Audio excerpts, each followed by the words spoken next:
ત્રણ વસ્તુ ગોપી જૂનું સારું, જૂનો દારૂ. મેં શ્યામ પિત્રોડાને પૂછેલું કે આ સાચી વાત, જૂનો દારૂ સારો, એક્સપાયરી ડેટ ના હોય એમાં. જૂના દોસ્તો સારા અને જૂનો ડાક્ટર, ફેમિલી ડોક્ટર જે જૂનો સારો, એટલે મૈત્રી જૂની, જૂના ડોક્ટર, આ ત્રણ વસ્તુ જૂની સારી. અને જૂનો ચૌદસ્યો, જૂનો નેતા, જૂની લીડરશીપ સારી. પાર્લામેન્ટમાં પ્રણવબાબુ ઊભા થતા ને તો કોઈ અડવાણી અટલજી ઊભા થાય તો બધા જૂના હતા.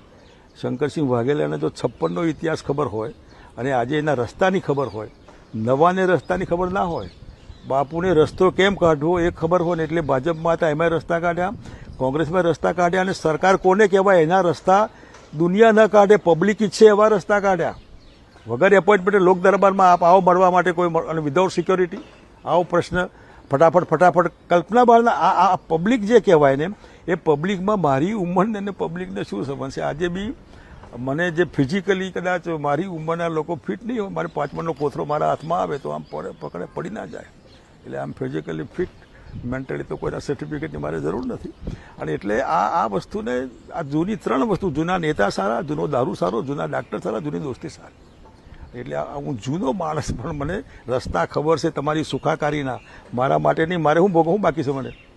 મેં બધું મુખ્યમંત્રી ભોગવી લીધા, વિરોધ પક્ષના નેતા ભોગવી લીધા, કેબિનેટ મિનિસ્ટર ભોગવી લીધા, કંઈ બાકી નથી ભોગવવાનું.